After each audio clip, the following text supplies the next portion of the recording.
Hi, I'm Erin Power. And I'm Laura Rupsis. We're certified health coaches, and this is Health Coach Radio. This podcast is about the art, science, and business of health coaching. We share our insider tips to help you become a better coach and entrepreneur. And we interview expert guests to discover how they've made it in this growing field. It's time for health coaches to make an impact. It's time for Health Coach Radio. Our guest today is Laura Krippner, a health coach who specializes in helping folks with alopecia to regrow their hair. Okay, so not only do we love talking with a fellow health coach, but we love one with a very specialized and compelling niche. Laura has had personal experience with managing the symptoms and root causes of alopecia and has become a leading expert in it. She created an in-depth curriculum to teach people how to turn back the clock on hair loss and then realized a course can only help so much. It's coaching and personalized support that people need. So she went to health coaching school and layered health coaching over top of her educational curriculum, a winning formula, if you ask us. We love speaking with practicing coaches because we think it helps you, our practicing or aspiring health coach listener, to envision how to build out your own specialized health coaching practice. So there's a lot to learn from Laura's experience. Let me tell you about something we've recently created that we're pretty pumped about. My Primal Coach is a convenient app-based health coaching program that delivers daily lessons, actionable tips, and provides personal one-on-one coaching to help you stay on track and reach your wellness goals. My Primal Coach is developed and delivered by the team behind Primal Health Coach Institute. We are experts in behavior change, and we understand how to get clients the results they desire. Our mission at My Primal Coach is the very same as our mission with Primal Health Coach Institute, to help 100 million people reclaim health and wellness through education and coaching. Check it out for yourself at myprimalcoach.com. And we love to see who's listening out there, so make sure to take a screen grab of your podcast player and tag us on Instagram at Health Coach Radio. And don't forget the show notes for this episode and all previous episodes of Health Coach Radio can be found at primalhealthcoach.com/radio. Without further delay, let's jump into today's conversation. Please welcome our guest, practicing health coach, Laura Krippner. All right. Today we have Laura Krippner all the way from the UK, I understand. So so it's evening there. Thank you for joining us late in the evening. No problem. Yeah. Do you mind? So fill us in a little bit about sort of who you are. You are a practicing health coach. Let our audience understand that. But tell us a little bit about sort of your origin story, where you started, what brought you into health coaching and kind of led you to where you are now. Okay. Well, I almost don't know where to start because I have done a lot of different things and you literally could not make up my background. So I've worked in London, New York, lived in Sydney, Singapore, in different roles, doing lots and lots of different things. I moved back to the UK in 2013 and I got really ill after I moved back. 2 of my 3 children got ill as well. And it was quite surprising. And we were dealing here with the NHS, which I don't know. Yes, it's great. It's free. However, it doesn't always get to the bottom of what your problems are. And after having been in the US for 10 years, I had a slightly different attitude to healthcare, where I guess over there, I see myself, when I lived there, I thought, okay, yes, I'm a patient, but equally I'm a customer. Yeah, right. Whereas here, you effectively get what you're given. So I decided to just try different ways to get to the bottom of what was going on with my family and myself. And that's how I found functional health and how I found health coaching, which obviously I'd never heard of it. It was something that was completely alien to me. Mm-hmm. Okay. Well, we want to know more about that, but I'm mostly curious. You found health coaching. Were you a client of health coaching as part of your recovery from illness or your children? I did a group coaching program that I thought was health coaching, but it actually wasn't. Right. It was basically a ton of information. And there was no coaching on, okay, so this is what you need to do, but how? How do I do that? How do I make those changes in my lifestyle? Because somebody's saying to me, what, you're not eating gluten anymore? And it's like, well, but but I make my own sourdough bread. How does that work? So I think at the time I thought that was health coaching because that was what was presented to me. And then I went through the process of training. I was like, oh, okay, that wasn't health coaching. Exactly. Thank you. Thank you for saying that. Yeah, big distinction between information and implementation is really, I think, where health coaching lands. Okay. By the way, I can totally relate to the national healthcare system because I'm in Canada and it's also free. It's also free, but you get what you pay for. That's right. Oh my gosh. We've got people here in the US that are clamoring to bring it here. And I guess you always kind of want what you don't have, thinking it's going to be better. Mm-hmm. I mean, for a very sick person, it doesn't seem like a great system. Like for somebody like myself who goes in occasionally with like a broken rib or something, it fell off my horse, I can go in, get my x-ray, get my meds and just walk out without paying the bill. That's nice. But if you're truly sick and truly seeking root cause, forget it. It's not happening. It's really not happening. You're going to have to. So I love that you take on this customer, like in the US, you are a customer. And that's language we use quite often, is this idea of the health consumer. Because as health coaches, because we are not generally covered by any insurance, it's always an out-of-pocket expense. We are speaking to consumers of health. And these are often, but not always, sick people. So you and 2 of your 3 children became ill. Tell us more about that. Well, we had a selection of autoimmune diseases. We didn't all have the same one. Oh, how nice. A smattering. That would have been much easier. So I ended up with Hashimoto's, and that took quite a while to actually get that diagnosis. It was, that was a good, 12 to 18 months of tests and just going around the houses, and also not thinking. I'd got to the point where I think that, okay, yeah, this is normal. This is my normal. Because I think the thing with Hashimoto's is that your decline is so slow and steady that it's not the kind of thing that knocks you off your feet until it kind of does. And you're like, really, I'm struggling to get out of bed right now because I'm just so exhausted. And this isn't normal. And when did I get like this? Yeah. But it has a bit of a slow creep to it. My daughter had ulcerative colitis. She was diagnosed with that. My son had alopecia. And my 3rd child, let's touch wood, he's okay. Good. Okay, so 3 autoimmune diseases. And I guess having gone through your functional health coach training, which we'll talk about, I'm sure, during this interview, and anybody who's deep dived into autoimmunity knows that there is commonly a pretty clear route to most autoimmunity-ish. But like, it took 12 to 18 months for your Hashimoto's diagnosis. What took so long? Was it the wrong test? Was it not understanding autoimmunity? All of the above? It was, this was before I'd kind of dipped my toe into the functional health water. So this was going to the regular GP, her saying, yeah, you take levothyroxine, you'll be fine. And I wasn't. And I'm thinking, well, is it me? Because I'm doing what she said to do. I'm taking the meds. I'm taking it when she said to. I'm doing everything that she said. And yet that it wasn't enough.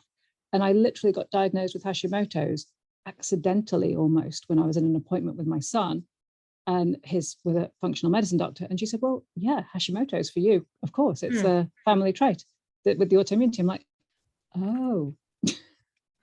So you had taken your son to a functional medicine practitioner. Was this because, like, once again, like traditional medicine wasn't working?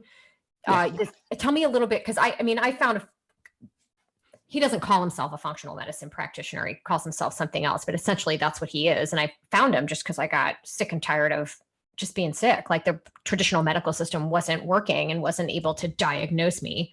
Right, but even with like alopecia, what does Western medicine do for alopecia, if anything? Yeah, not much really. They refer, in the UK, you get referred to a dermatologist if you're lucky. Oh boy. GP will have had maybe a week of training on skin and hair. So they literally, there was one guy, a GP, who was super excited to give me a diagnosis of alopecia areata. And I'm like, well, yeah, we all knew that already. But he was like, okay, so I think, I'm like, okay, we all knew that, but thank you very much. Let's read the notes. And so we'd gone through this process of getting, because I do have private medical insurance, again, I think as a legacy of being in the US. And we'd gone through this process of, okay, well, let's look at this. So we saw an allergist, an immunologist, it was a pediatric allergist. We saw multiple dermatologists, and we were literally just getting given nothing in return. There was just nothing. There was no, and this was the key thing that was so distressing, was there was no hope. Yeah. And there was no optimism at all. And you can't tell a 13-year-old boy, I'm sorry, you're going to be bald. Soz, you just got to live with it. And that was the message we were getting.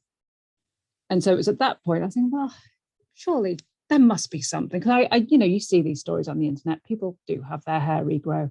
And so that's how I found and started with functional medicine. There was a doctor that was local to me, and she was very, very highly regarded, and not in London, which is cool because I'm not in London.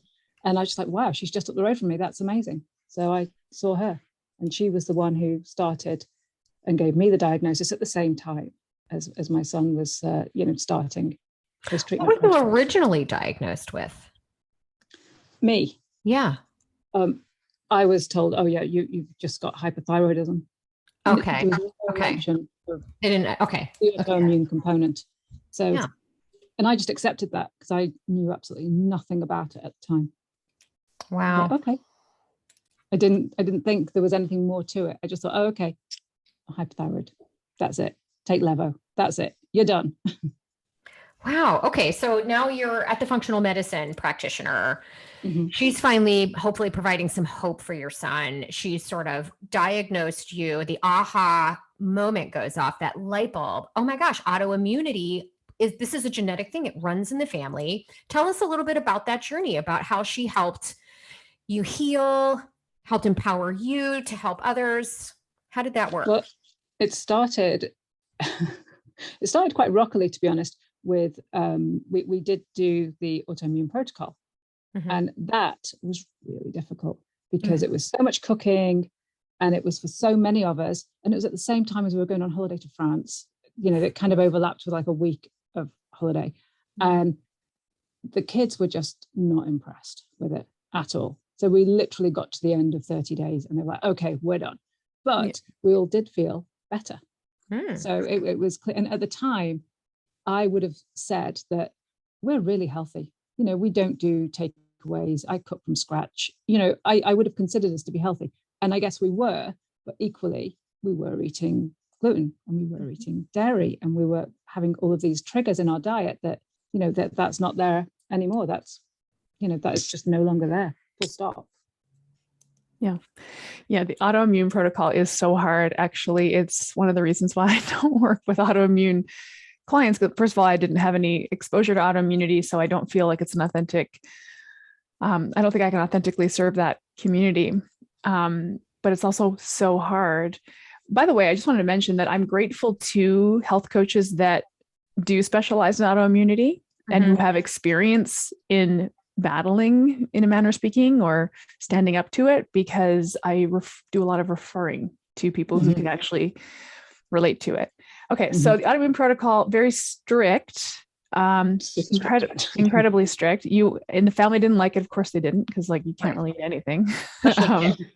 Yeah. I had a client who actually had alopecia, and I said, she was picking my brain one day. What should I do? And I was like, well, there's this protocol, but you can't have coffee. You can't have dairy. You can't even have tomatoes. And she was like, oh, forget it. Like for her, it was not worth it. But yeah. So once your family came off of it, then what did you do? Well, at the same time, the doctor prescribed LDN for him to try. And it was interesting because she'd only prescribed it before for adults. So that was, and again, it was me saying, well, hang on, I've seen a pediatrician in the US talking about it. So it must be safe, because obviously I appreciate that America's quite litigious. Right. So I was thinking, if they're prescribing it there, it must be pretty safe. So he tried that. And that was literally the turning point for him, where he went from being, as I describe it, shiny bald, to having, it was almost like a little bit of sandpaper on his scalp. And he just started sprouting hair again. Okay. LDN. So that's low dose naltrexone. Yes. Which I know very little about. It's anti-inflammatory ish. Yep. Is that the predominant mechanism?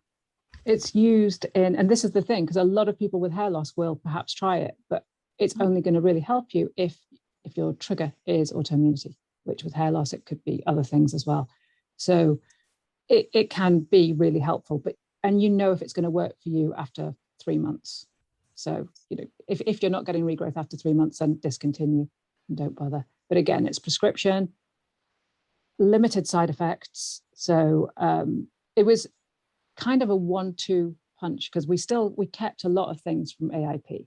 Right. So we kept the no gluten, we kept the no dairy. I'm a big proponent of managing your gut health as well. I think that's just so important. And I feel like that's one of the things that we've lost a little bit. Yeah. So with regards to food and processed food, I mean, I swear I'm going to do a video where I walk in the supermarket going, this isn't food, this isn't food, this isn't food. Yeah. Yes. Honestly, I take my clients through, we probably have similar, all of us have similar, probably the schools we all collectively went to kind of subscribe to the same. We'll just leave it at that.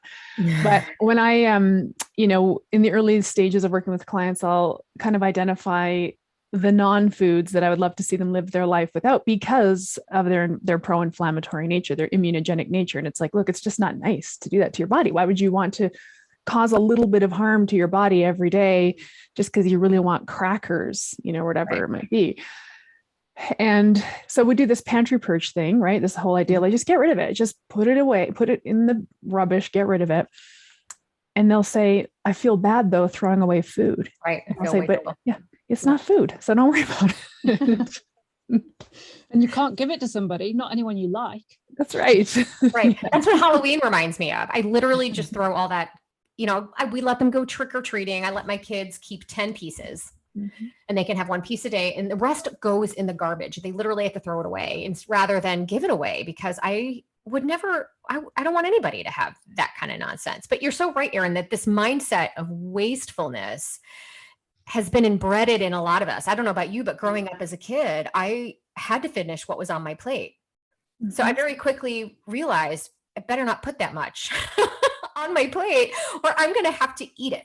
But so many people, I think, are just, there are starving kids in Africa, and you should be grateful for what you have. And, I think part of what coaching is having a conversation around that mindset about how this is actually a very empowering move that you're making, that you're breaking up with or letting go of these things that don't serve you, these food-like products that have been taking up space. And not to mention money, because here's one thing that I get a lot, I know Erin does too, is how expensive eating this way is. But when you literally get rid of everything else, the net difference is not that much. No, I mean, for me, I think it's more of a time issue. You do have to invest the time in figuring out what you're going to be cooking and how much you're going to be cooking, and are you going to do batch cooking and all the rest of it. But I think as well, I can understand where people are coming from when they're like, well, hang on, I thought that was healthy. I was having a conversation today with someone about low-fat yogurt. Yeah. And this guy was literally blown away by the idea that low-fat yogurt is just full of sugar. And it was like I was speaking, like, he was like, seriously? I never knew that. I said, whenever you see low fat, it means high sugar. Yeah. It's so funny to me. I teach an advanced coaching course, and I was grading one of the assignments that the coaches have to submit a role play, and I grade it. And this is an actual coach client relationship, but the client had no idea that eggs were healthy, because the coach said, what if you had eggs for breakfast? Because the coach was trying to get this client to eat just more protein and kind of crowding out some of the inflammatory foods with maybe some more whole foods. And this client was adamant, no, eggs are not good for you. And I was like, wait a second, like that's, we all know that. I thought that was debunked. Like, it was so wild to me that folks still don't know. But okay, this speaks to the role of the coach. So it's one thing to say, here's the deal. Like when I encourage my clients, we give information. These foods may create an inflammatory response in your body. That's just information that doesn't tell you anything. And my encouragement is, why don't you try the next 7 days not eating these things? Try getting them out of your pantry for the next 7 days, try eating them. And if they don't want to implement, if they don't like the sound of that implementation, we have to kind of meet them in some other way. So this is whole idea again between information and implementation. I always tell my clients, I'm here to give you the information, which is XYZ food is potentially causing you harm and maybe exacerbating your symptoms. And then to help you take steps to improve that. And that's the piece that's missing. So if we say to our clients, you got to throw away the crackers, and they don't know why, or they don't know how, that's not helpful. Yeah. Yeah, sometimes you literally have to take it one meal at a time, right? Sometimes they're not ready to throw the crap out of the pantry, and it's okay. We're going to leave it in there. Let's just focus on one thing at a time then. Let's just focus on breakfast, or let's just focus, whatever it is, whatever meal or whatever behavior or choice that we think can actually move the needle so that they're continued to feel empowered and motivated to keep going. You know, that's and starting small like that. What's that? And starting small. So saying, let's do this for 7 days and then see, did your world end? No. Awesome. Awesome. Yes. So I would love to hear about your program. So you specialize then with folks with autoimmunity. As a matter of fact, on your website, you've got a program specific to alopecia, right? And Hashimoto's. Do you keep it that narrow? Or tell me a little bit about sort of how you built your practice, where you feel you focus. Well, what I found was that people really wanted information with alopecia, and that was all they wanted. And when I say information, they were expecting me to go, oh, okay, you just need to do this, or stop doing that, or, as if it was this one thing that was going to make everything better. And there is absolutely no individual thing. It is, like I mentioned with my son, LDN was critical for him, but equally, he was doing stress management. We'd taken gluten out of his diet. He wasn't eating dairy. He doesn't really eat sweets. He doesn't drink soda, doesn't drink alcohol. There's lots of things that he's also not doing. He exercises. He's an athlete. So, there's a lot of things going on in addition to that LDN. And I think that's the issue with the information. It will get you so far, but there is so much information. Right. Somebody with alopecia is just maybe hungry for the answer and kind of peppering you, like pummeling you for the answer, but there's not an answer. No, there's not. And that's for a lot of people, they think it's, and the key thing is, what about shampoo? There must be a shampoo. It's like, there's no shampoo. Why would there be a shampoo? That doesn't make sense. It's like, you think the shampoo gave you alopecia? We know that's not right. The problem's here, right? Like, I'm losing the hair on my head. Thus, there must be something I can put on my head to make my hair grow. So for folks that just, again, this is where from a coaching perspective, information can be helpful in that helping people understand the connection to what's happening in their gut and the impact that has elsewhere. That's what functional medicine practitioners do. This is where health coaches can really take what they might be learning from that functional medicine practitioner and understand how it's relevant to them specifically. So do you work with, so anyway, before I get into that, I want to know a little bit more about how you built your practice, and then maybe we can get into the role of functional medicine and what you do. Well, it got to the point where I was getting sick and tired about talking about shampoo. And it's not this supplement. So I created a course, which is just information. And it literally is everything. It covers all of the triggers. It goes into detail. Could it be this? If it's this, then you need to look at that. And literally handholds people through, what's your diet like? Are you eating enough protein? If you're not eating enough protein, you're not going to regrow your hair. That is just a fact. It really is. And I think, again, if someone's losing hair because of a nutrition deficiency, awesome. That is by far the simplest one to address. And so I put all this information together to make it easy for people, and then for those that want to, in addition, they go through the information, go, oh, okay, I get it now, but I still need help with whatever. Then they can come into coaching as well. But I don't work with anyone with alopecia who doesn't go through that program first, because we're basically wasting each other's time. Mm-hmm. They That's a need to great know point. that. Yeah, I know Erin has a course. I have to redo my course. That's a whole other story. But that's how I think all three of us, it sounds like, address the information issue. Mm-hmm. If what you want is information, here's where it is. You can access that for a much lower price, and you don't have to work with me if that's all you need. But I don't want to waste Probably not our all you coaching need. conversations. Right. It's not. Let's face it. But I don't want to waste our coaching opportunities with just giving you information. Yeah.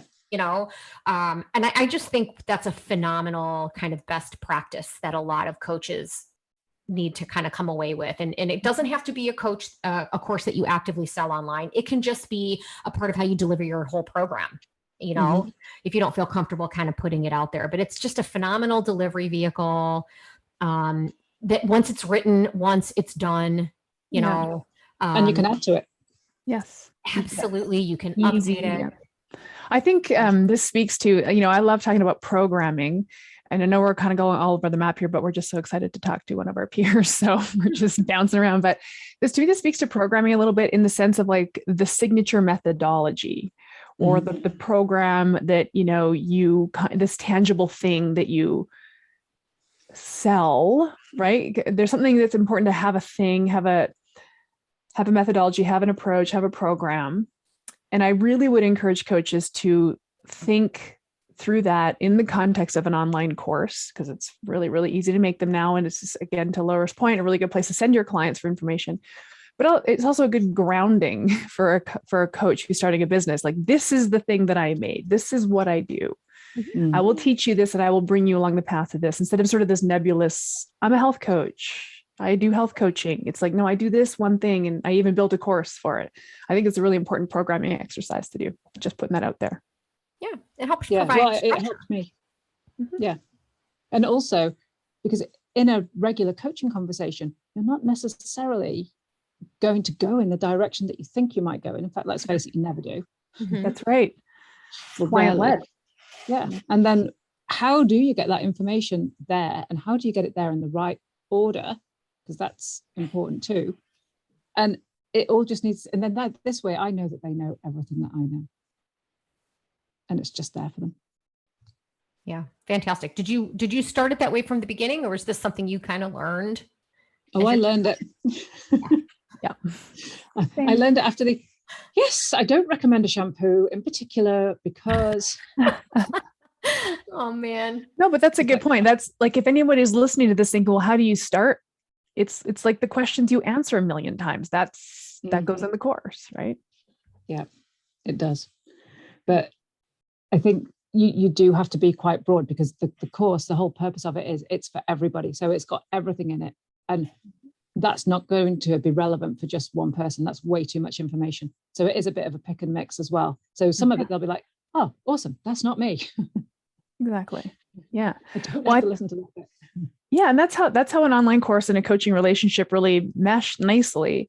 So like, when you're onboarding a client, you'll say, I've enrolled you in my online curriculum. The part I'd really love you, Sally, to pay attention to is this part here, because this seems really pertinent to what you're dealing with. And we're going to work on something pertaining to this for the next 7 days. And we'll connect again in 7 days and see how that went. So yeah, it ends up being a very broad, a completely broad sort of the full methodology, but you can, in a way, personalize it to the person you're working with. Right. Yeah. And I think that's something that comes up, and it keeps coming up, and it's a difficult subject, and it's stress management.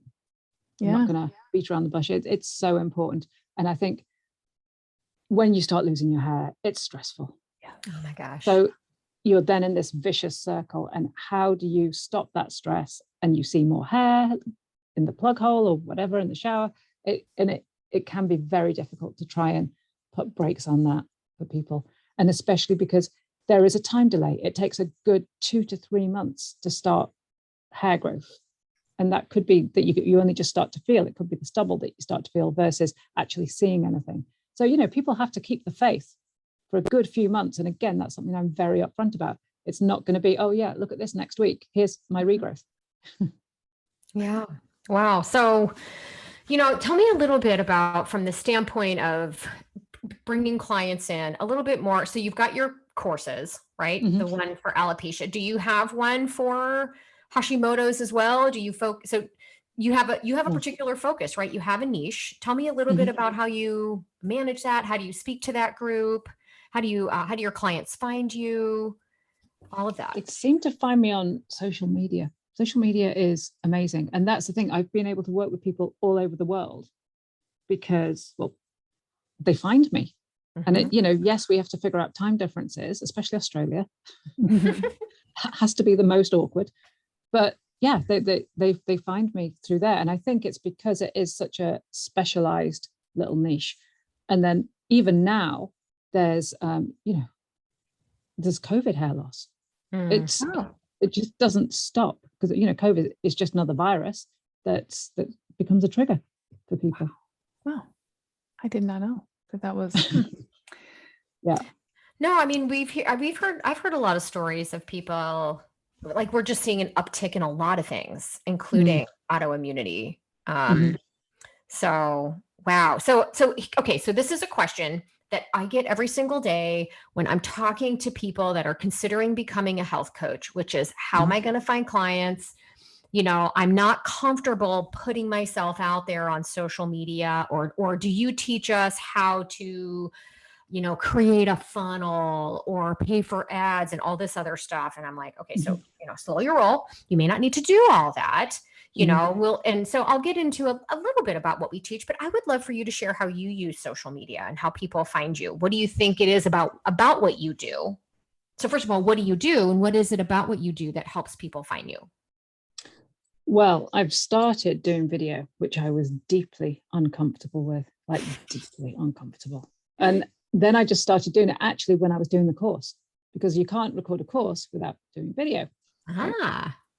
So recording all those hours of myself talking, that really helped me. And I've kind of gotten over that now. But I think as well, the thing certainly in the hair loss community, people talk and they talk on social media and they say, what about this? What about that? And they know about the people who work in that area. It's a very small little niche. And then you get the parents as well. And I obviously really identify with the parents because I was one in that exact same boat. And it's like, what would you do for your child? And you hear such absolutely terrible stories where, kids are being picked on at school. They don't want to, they don't want to go out because they're so self-conscious, and it's just horrendous. And and again, with the hair loss, nobody really talks about the mental health impact, which I think is huge. Mm-hmm. And just the whole thing as well on self-confidence, self-esteem. So those are the areas that I talk to. I mean, I'm on LinkedIn a lot. I like Instagram, not so much on Facebook, but I do, I post there, and people find me. You know what I love about what you said, and I think is important for people to take away, is it's such a small defined niche. People, it's almost easy for people to find you because there aren't that many people talking about what you're talking about. So this is something we teach in our course about why you need to specialize and why you need to find a niche. And to get as specific as possible, you'll actually be more successful when you do that, rather than being too broad. Because if there are too many people speaking to your audience, boy, do you have to be loud, or there's got to be something else that really connects you to that other person. So I love that you're not afraid to get really granular and really specific. Go ahead. I'd love to share an anecdote. We had somebody comment to one of our Facebook groups that they want to specialize in type 1 diabetes. Right. Which I think is, so this is a health coach who wants to specialize in this, which I think is great because that's a very special sort of metabolic sort of situation that I think you'd have to have some experience in. And someone else chimed in and said, that's great because that's like 1.5 million Americans with type 1 diabetes. And it's like, guys, you don't need 1.5 million clients. Okay. Like 10 would be a good start. 100 would be, 1,000 would probably be a lifetime supply. 1,000 clients would be a lifetime supply of clients.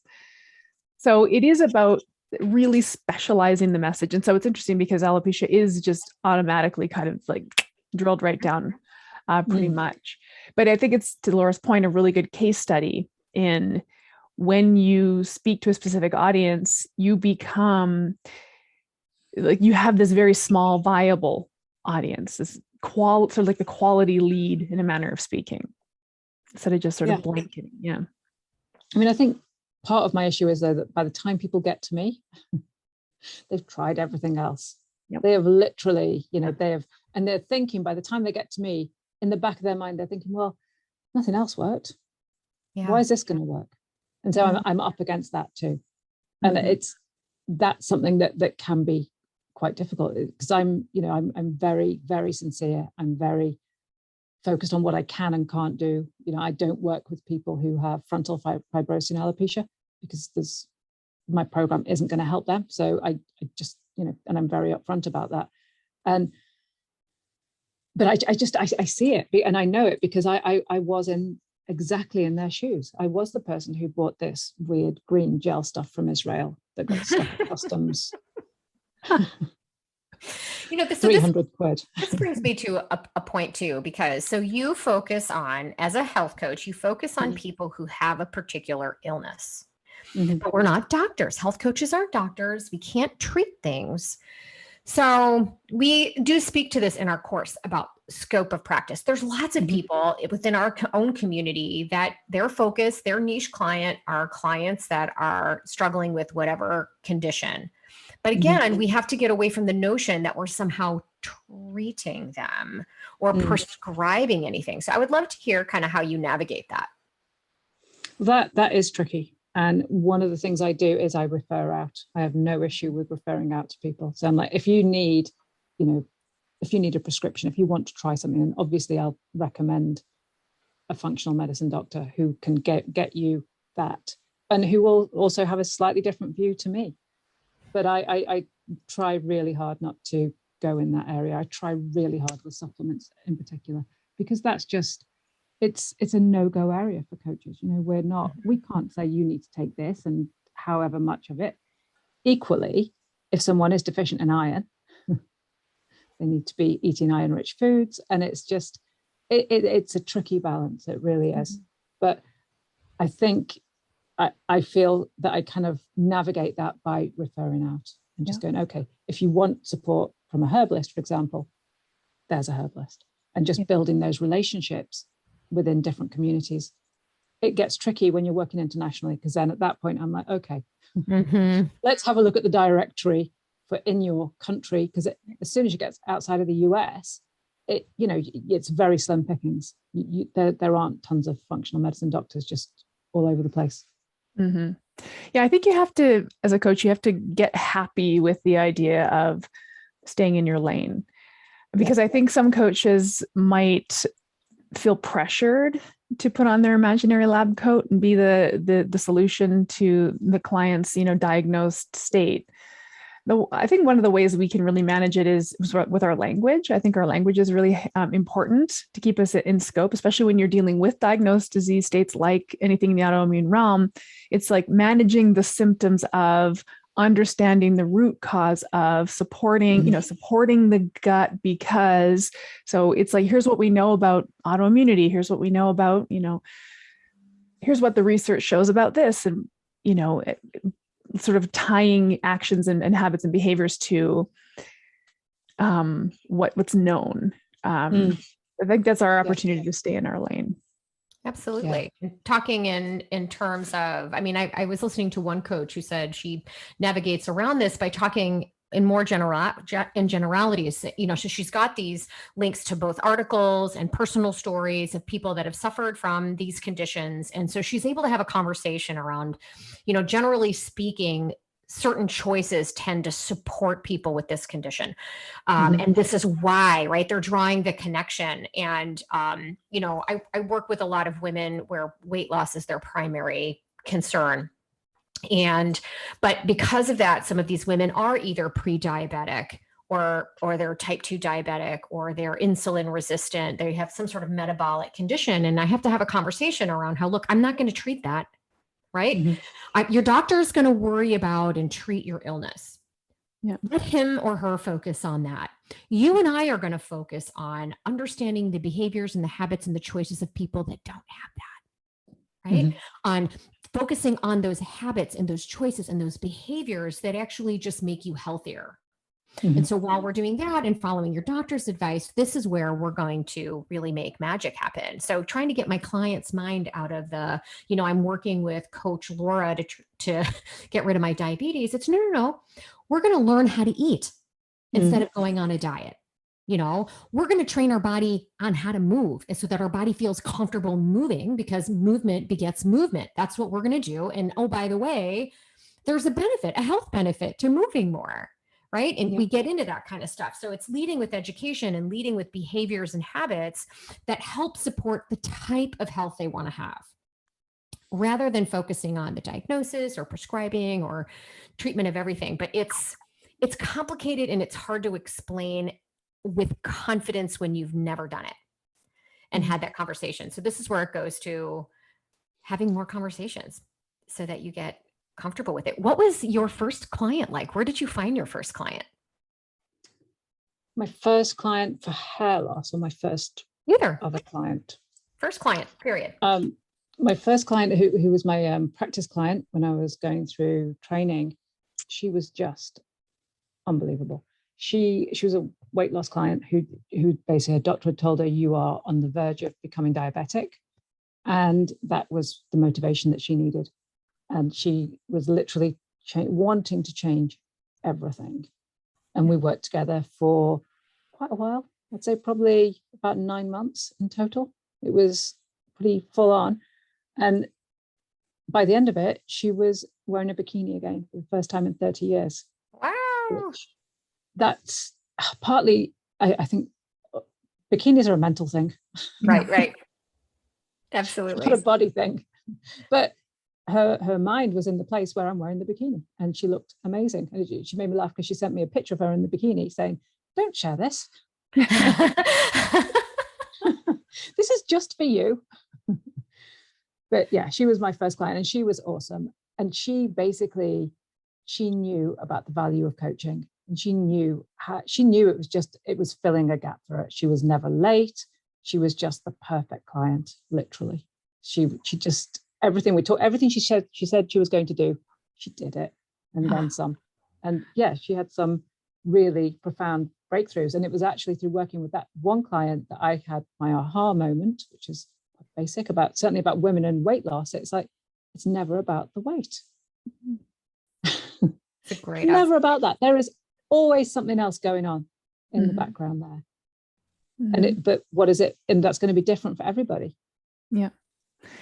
Yeah. It's so nice to have a client that buys into coaching and the nature of the coach-client relationship. Have you ever had clients that didn't? Yes. Yeah, I have. What do you do in those situations? Well, it's kind of, and this was early on, because it made me realize that I didn't want to be, and this is where people just want you to tell them what to do. Yeah. And that's not what the coaching relationship is. It's really not. And I struggled with it. I really did, because I didn't feel comfortable in that role. And I guess they were expecting me to be that person who was just going to tell them what to do, versus getting to the bottom of how they could make the changes, and and empowering them. And I guess this was I've had one male client. Is that because you decided to never go back, or that's just because that's not who you speak to? I think basically with regards to hair loss, I feel like it just doesn't get talked about enough for women. Whereas for men, I think it's men talk about it all the time. It's a common thing. Whereas women just don't, and women won't even talk to their friends about it.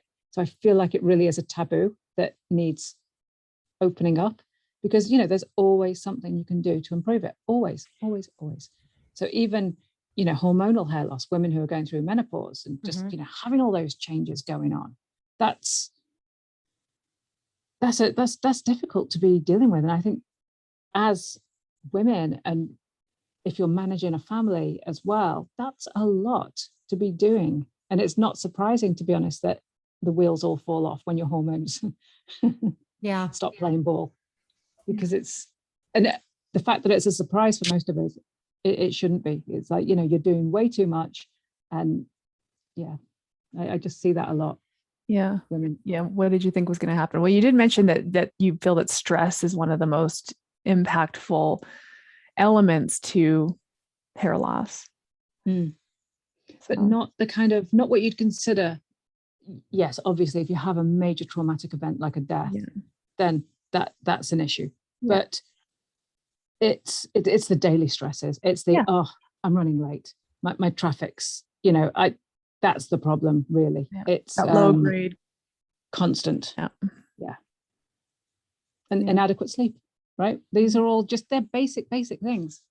I know they're so basic. And I don't know, because I also work in kind of metabolism, the weight loss space, which is a frustrating space to work in sometimes, because if you say something like, I'm going to need you to get way better sleep, they're like, yeah, but we need to focus on this weight loss first. I'm like, that's what I'm talking about. If it's important, like there's just nothing in the conventional wisdom around weight loss anyway. But I think, like, you know, sleep, stress management, I use air quotes when I say stress management, because it's just too much of a blanket term. Like, oh yeah, I do Tai Chi. It's like, that's not what I'm talking about. I'm not talking about like some kind of pottery or some kind of yoga outlet. It's about can we please analyze and take a good look at sources of low grade stress, and what pieces of those can we get our arms around? And it doesn't feel sometimes to the end user like it's a big enough dial mover. Right. So I think, but it's huge. It's enormous. And so I feel like, you know what I think? I think that health coaches, sometimes in health coach training, I know for a fact that in health coach training, when coaches are learning to be coaches, there's this idea of like co-creation and collaboration and leading from beside, client-led. But I actually push back on that just a hair, because I do think we are also educators. I think we are in the educator role. And sometimes we have to say, here's how daily traffic struggles, for example, might be contributing to your XYZ symptoms, because nobody wants to believe it and it doesn't feel like it's important enough. So I think that's where we can kind of take the bull by the horns and really teach. Yeah. And I think as well, as a health coach, you know, I know a lot of other health coaches, and we're all in our little health coach bubble. Right. And it's when you step out of that bubble and you speak to normal people, they're like, seriously, that matters? Like, yeah, your sleep matters. Yeah. And sometimes if I ask clients about, you know, what do you do for your mental health? And I'm just met with silence, because they don't do anything. Right. Whereas for physical health, they talk about the gym, they talk about running, they talk about something. But mental health, most people will go, yeah, or I go to the gym, it's my mental outlet. It's like, oh, maybe it's a physical outlet. I mean, I sometimes I get where people say that. Matter of fact, I just posted something about this today. Like, you know, why is the gym my happy place? It's not because I love working out. I enjoy it, but for me, it's a symbol of the first time I stepped into that gym, when I was terrified, but I was determined to do something for my own health. It's like a symbol of like empowerment for me. And it's probably why I just enjoy being there, you know, but that's an entirely different answer than my outlet is running. That's not mental health. That's an endorphin rush. It's totally different. So it's a very, very uncomfortable topic, I think, because from a societal point of view, it either gets pushed under the rug, or, I mean, just look at what happened with Simone Biles and all the pushback that happened in the aftermath of the Olympics. You know, at the end of the day, it doesn't really matter kind of what your opinion was, but I can't even imagine what the stress of that situation is like for her. The fact that she was able to recognize that her mental health was in peril, and she made the decision she made despite knowing what the consequences were going to be from an outside perspective. She understood the consequences from an internal perspective for herself had she moved forward. You know, and there were a lot of people that supported her. But there were a lot of people that were like, suck it up, babe. This is where you are on the world stage. And this, like it's just, there's such a dichotomy, I guess, in a society today. At least there is some recognition. Now we're starting to see this too in professional sports here in the US, and an acknowledgement of mental health, because just think about how many professional athletes, in particular football players, that are ended up charged with domestic abuse and things like that. Like there's a bigger focus now on sort of mental health for those that are under that kind of professional stress. But it's something that, my husband has struggled with for years, and he's finally now that he's 40, at a place where he's comfortable, just understanding that he has to work on his mental health and make choices in order to support it. Because when he doesn't, like talk about the wheels falling off. So it doesn't surprise me that when you ask that question, your clients are kind of like crickets and don't know what to say. Yeah. But that's partly why I ask it, because I want to get them to think or start thinking, well, okay, so that's maybe something I should think about looking at. And similarly, even with mindset, if a prospective client is this absolutely stunningly gorgeous bald woman, and she walks into a room and everybody's like, wow. And it's like a double wow because she's bald. Right. I feel like, in her mindset, she's not ready to start regrowing her hair, because she likes that impact. And to be honest, she's just going to be another gorgeous woman with hair. She's not going to get the same impact as, as she gets currently. And I think people do very much buy into that view. That's so interesting. I'm thinking of the person I know that has alopecia, and she got her head tattooed, this really innate tattoo on her skull. And now it's like, why would you want to grow hair back to, so that mindset. So that's interesting. I'm just thinking about this, like, if there's something beneficial about staying in the illness, is then much harder to take the steps out of it. Yeah.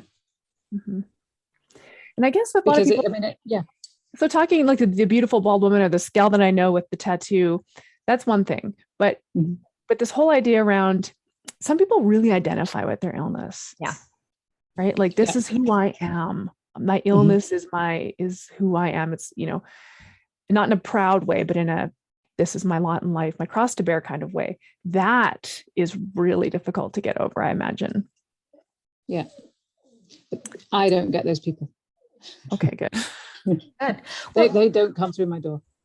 Well, again, another question that comes up when I'm on the phone with people is about, who's going to pay out of pocket for a health coach? You're not a doctor. You're not who's going to pay out of pocket? And I say the same thing that you said, which was, by the time someone comes to me, they've tried everything else. They've tried everything else that they can associate with. They've gone to a doctor, or they've seen a dietitian. They've been put on a diet. They hired a person. Well, all these other things that they already kind of knew what that role was and what it was going to provide them, and they didn't get the results they want.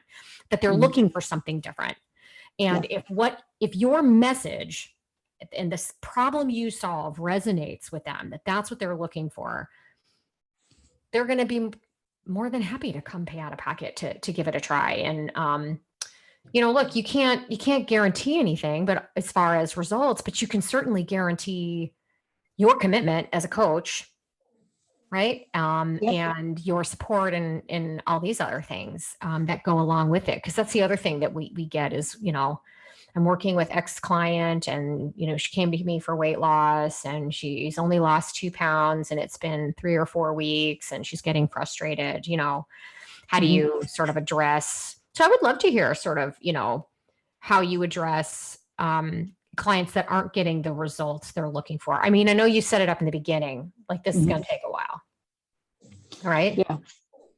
Well, there's one client actually that springs to mind. She was she was incredibly stressed out. She was your stereotypical really, really busy working mom, and literally it's stress was a major, major trigger for her. And if she could have got to grips with that, I think that would have made all the difference. But she just really struggled with it. And for her, like Erin said earlier, she didn't see it as a massive issue. Mm-hmm. Seriously, it's just a stress. Because stress is, we all have, there's stress in our lives, full stop, right? We're all dealing with that. So that's my dog in the background, by the way. That isn't a child crying to come in. Labradoodle. Oh my gosh, that's so great. We are equal dog lovers here. Not a problem. So, okay. So you've got, you focus on autoimmunity. Tell us, if you don't mind, a little bit about your kind of programming, how you bring a client sort of through your care. Was it always like that? Have you refined things over time? It's basically, like Erin was saying earlier, about the bottom line is I'm trying to help my patients, my clients, to become optimally healthy. Mm-hmm. And effectively regrowing your hair is a side effect of that. Mm-hmm. And it doesn't have to be more complicated than that, depending on what they've got going on. So, for example, I've got one client who's got mold in her house. Oh, so wow. And that is likely a trigger for her. And she's been, well, it's not a house, it's an apartment. She's been living there for a while. She's finally getting it remediated. And we literally kind of, she did the test, the visual test. mm-hmm. And one of the things, though, that kind of it flagged up was we were having a call and she was in a different location. And she was saying that, whenever I leave my house, she kind of she feels different. I'm like, okay.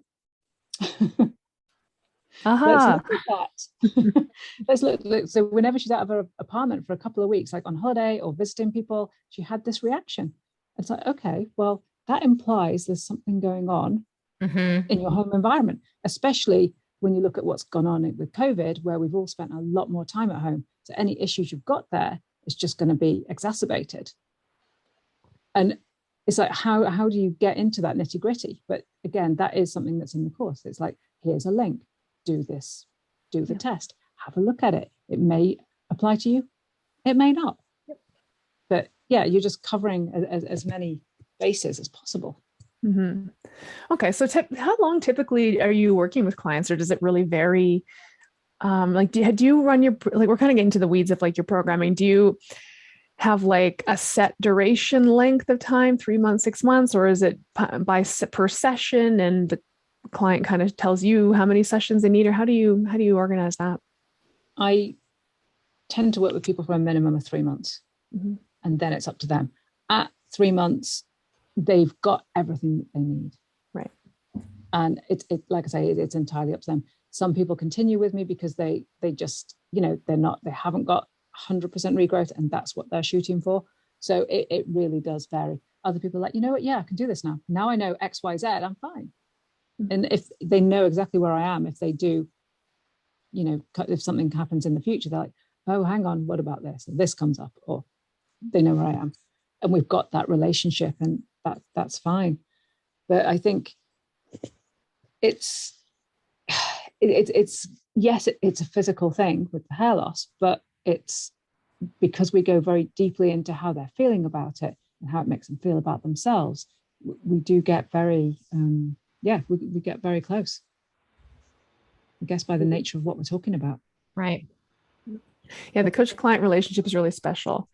And I think there's some clients that I've had some clients that have never really spoken about their feelings about things like, well, in your case, hair loss, and maybe in our case, like weight loss, about their feelings behind it to anybody, not even in themselves. And I think that's one of our opportunities as coaches is to, I don't know, I kind of think, go back to your example of the client who leaves their apartment and feels better, and that aha moment, like, what do you think that might mean? Let's start to flex your intuition muscles, because you actually have many answers within you.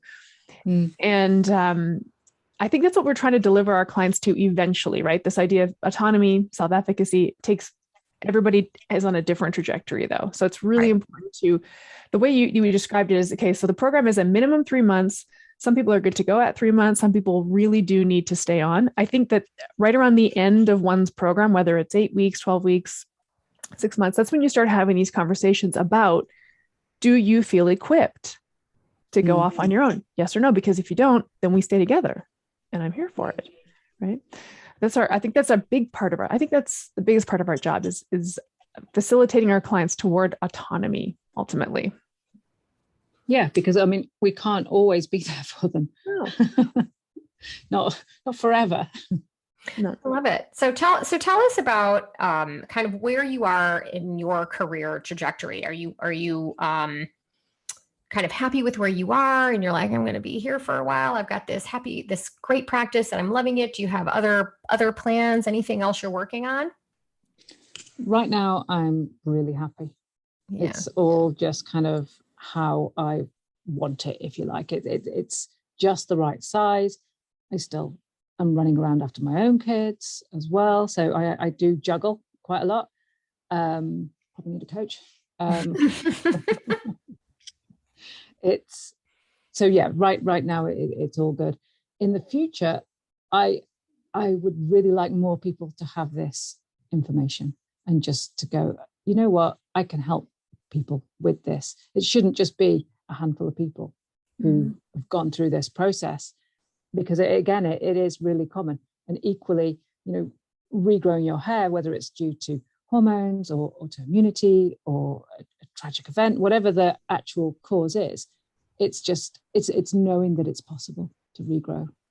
And just, yeah.